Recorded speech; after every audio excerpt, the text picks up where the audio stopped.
Hello everybody and welcome to Against the Fence. This is the place to be if you're obsessed and passionate about the UFC. And I'm back with another TUF review, episode 7. And it's just a disaster for Conor McGregor. He's 7-0 down now in the series. He's taken early leave. What is the point? He's 7-0 down. Let's all give our salutes to Conor McGregor and his team.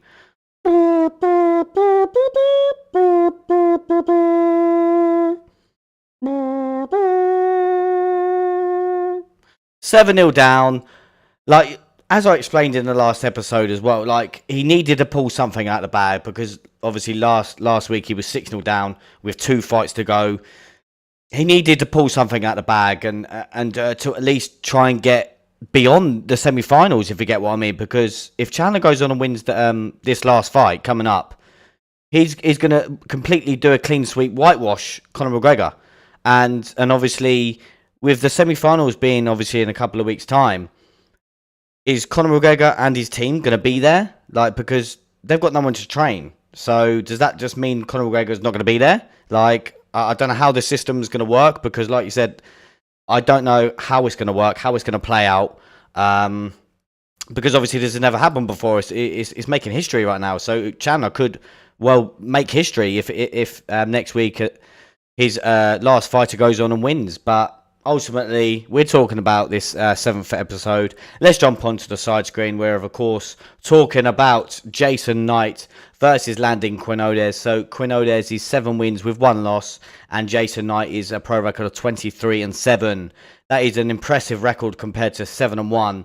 Jason Knight with 23 wins and 7 losses, like I said. And it's crazy to think, because obviously I've been watching Jason Knight for many of years. And still to think that he's only 30 years old as well. That astounded me when I did a little bit of tape and actually did a bit of research on him and watched some of his fights. He's still only 30 years old and he's been in the PFL. He's done some bare knuckle boxing. And like I said, still 30 years old. Like, we all talk about prospects and obviously the vets, but these vets are just so much more experienced and it's unfair. Like, I can't say much more than it's unfair. but like I said, there's levels to this game, and we're seeing that. We're seeing it. But as I said before, Chandler's 7-0 up, Conor's 7-0 down. Conor might as well just go. He wants early leave. God knows. But anyway, let's get into the episode.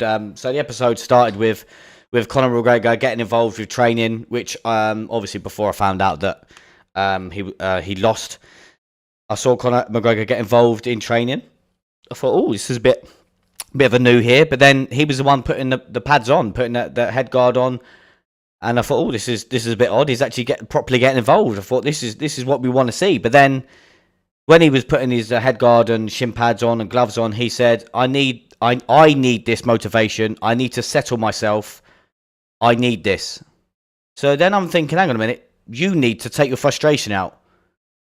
Hang on a minute, this is not about you, mate. This is about you trying to progress these prospects and trying to teach them things and trying to give your knowledge to these prospects. And I'm thinking, hang on a minute, you need to settle yourself. So, and obviously what he means by that is he's basically just offloaded on his teammate.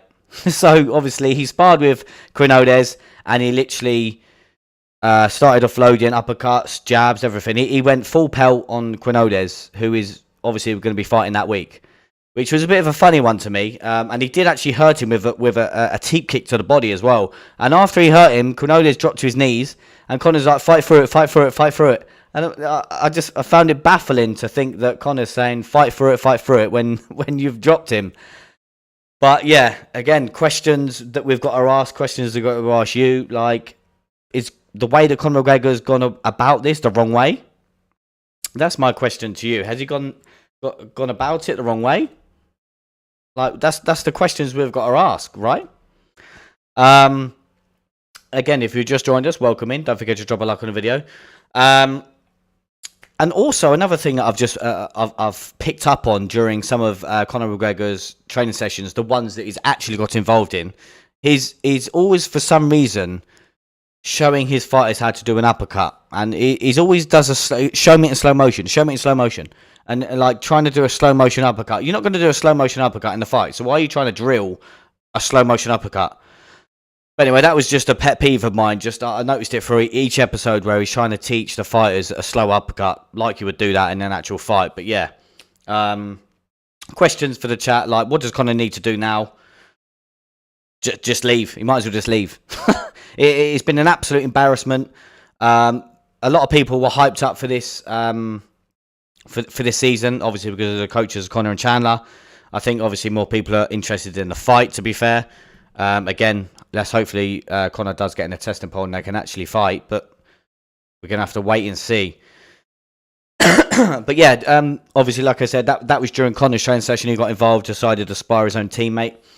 But then during Jason Knight's training, he collided heads with Timur Valiev, and actually it caused a cut, but it was just next to the eye. So luckily it wasn't on the eye, below the eye. It was just next to the eye. And to be fair, this is what we expect from Jason Knight, because Jason Knight's been in so many wars in the UFC and outside of the UFC that he's probably prone to cut. So he just took it like a champ, and went to the doctor. They just put a little bit of glue on it, but that would have been a scary moment for someone as experienced and probably so excited to get back in there as Jason Knight. Imagine if he had to pull out due to that cut. If it was on the eye, it would have been a bit dangerous. Who knows? It could have been that. Could have been bad news for Jason Knight. But obviously the fight went through. And just before we got into the background of the fighters, we also had another bit of news where Cody Gibson, who's also Team Chandler, one of the veterans, he had a bit of a damaged knee from his fight. And he had to go to the doctor to see what was what with his knee, see how damaged it was, because he said it was giving him a bit of bother. And he had a grade 2 MCL tear in his knee. So again, that's one tear away from being a grade 1, which is obviously the worst grade. So again, he even had a choice to make, a really important choice. Like, does he continue to train and fight? Obviously, he won his fight, so he's in the semi-finals. So does he continue to train and risk injuring, like really damaging his knee? Because obviously, once he goes to grade 1, it could be an ACL, and we all know how bad ACL knee ligament damage is. It's really bad. It's like over a year, could be 2 years if it's really that bad. But Cody Gibson already made his mind up. He wants to continue. He wants to fight through it. So, which is fair play to him. But anyway, I just thought that was just a little insight of what did happen in this episode. I'll tell you what did surprise me, though, during this episode is whenever Quinones was on the camera and talking about how he likes to fight and how he breaks down and how he analyses fights, I was quite surprised of how quite knowledgeable he was. He's only 26 years old, and he's very knowledgeable, and he sort of knows what he's talking about. So it's a funny one. Like, Quinones is very knowledgeable, like I just said. And, for being 26, it's like I said, I was very surprised. But we got into the weigh-ins. Obviously, a no-show for Conor McGregor again. So no Conor McGregor, a no-show again. I don't think he showed up for one weigh-in again. Just a little pointer I like to throw in there. A little bit of background on the fight. So Quinones, he's got 5 KOs on his resume. One submission. Sorry. It's very well-rounded. He's got knockout power. If you've watched some of his fights before, he likes to take the fight to the mat and land ground and pound. So again, if you've watched some of his fights, that's what we like to see. He likes to do. And then we all know about Jason Knight. He likes to get in your face early, land some heavy shots. But on his resume as well, if you don't know Jason Knight, he's got 4 KOs and 15 submissions. Yes, 15 submissions. So again, very, very well-rounded as well. So having 15 submissions on his resume for being the fighter that he is very impressive. Like, he does, like I said a second ago, does like to get into your face and just throw some slobber knockers. And like I said earlier about him being cut prone, he does like to get into these wars. He does. He's also fought some top names. Obviously, been in the UFC. He's fought some Dan Hooker. Dan Hooker just had an impressive win last week at UFC 290. Alex Caceres as well, who's a ranked featherweight. So again, as I said at the start, Jason Knight is so experienced, it is unbelievable. So yeah, let's jump on to the actual fight then, shall we? So let's get rid of that. Let's jump into the fight. Obviously, as the thumbnail, we all saw how quick it was. Jumping on to the fight then, Jason Knight did exactly what I thought he would do. He got in Quinones' face. got him up against the cage and just started throwing heavy shots.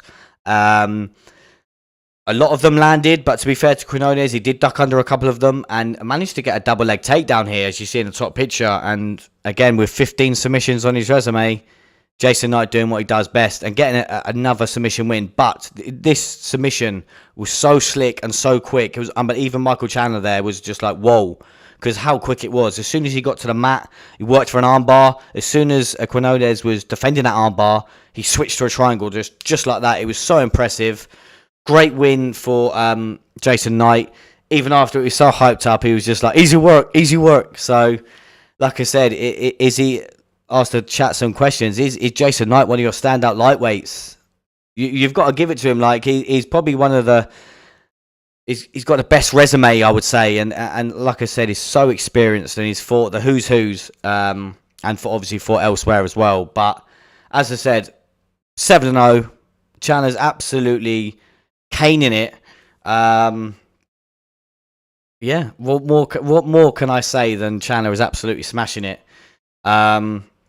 But just after the fight, as we see there, we've got some of the names I'll get into in just a second. Conor McGregor, after the fight, went over to Dana White and said, what happens if they win the next fight? Because obviously, as I said at the start of the stream, if Chandler does go 8-0 and wins, then there's no need for Conor McGregor to be there. Reason being, he doesn't need to train anyone, or his team doesn't need to train any of his fighters because they've not made it to the semi-finals. So obviously, he's a bit peeved because what does he do? But like you said, he's left it too late to sort of get involved in this. Obviously, from the get-go, Chandler's been outstanding, like as a coach, and we've seen that throughout. And I've repeated myself so many times, just saying how good of a coach he is, and we're seeing that. Just he's into it. Conor's not really bothered. He's just, as long as he got his face on ESPN and the UFC Fight Pass every Wednesday for us over in the UK. But again, there's questions that we've got to ask. So the question to the chat: do we have a favourite fighter? Do we have someone that could go all the way? Obviously, you've got Jason Knight, that's a standout lightweight. Timur Valiev, that's a standout bantamweight. But the next fighter for that's fighting for Chandler is Hunter Azuru, and Hunter Azuru has actually beaten Timur Valiev. So again, it doesn't get any easier for Conor McGregor. Their number one bantamweight in Hunter Azuru does take on Ruku Disolo. So again, it doesn't get any easier for Conor McGregor. Number one bantamweight taking on Conor McGregor's number 4 bantamweight.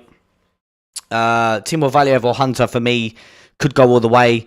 Obviously, I've not seen the matchups yet, but if I was to pick a final for the lightweights, for me would be Jason Knight and Austin Hubbard for me. That's if they don't get paired up in the semi-finals. Bantamweight final is going to be Timur Valiev and Hunter Azuru if they don't get matched up. But obviously, I will come up with different scenarios, obviously, if some of the names I just mentioned do get paired up in the semi-finals. But as I said before, Jason Knight just made quick work of Quinones. It's just all-round impressive from Team Chandler. They're one win away from making history. What more can I say than Chandler's just taken over? Obviously, classic saying there from Conor. But the question to the chat, is there anything that surprised you during this season of The Ultimate Fighter? For me, what impressed me was just how dominant Chandler's been. I knew that Chandler would be the better coach, but I did think that Conor, being Conor, would get involved and would at least put a standpoint somewhere along the line. But he obviously hasn't. But another question to you, chat, like, is there anyone that's a standout? I've said my standouts: Jason Knight for lightweight and Timur Valiev for bantamweight. And that's without even seeing Hunter Azuru fight.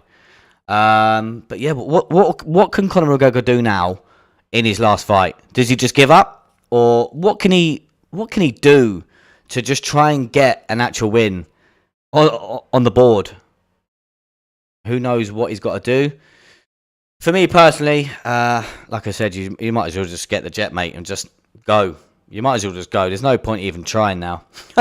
There is no point even trying. You're 7-0 down. You're about to go 8-0 down because Hunter Azuru is so talented. Like I said, he's beaten the likes of Timur Valiev, and obviously I rate Timur Valiev highly. There's nothing more I can say than just it's been a bit of a disappointing season.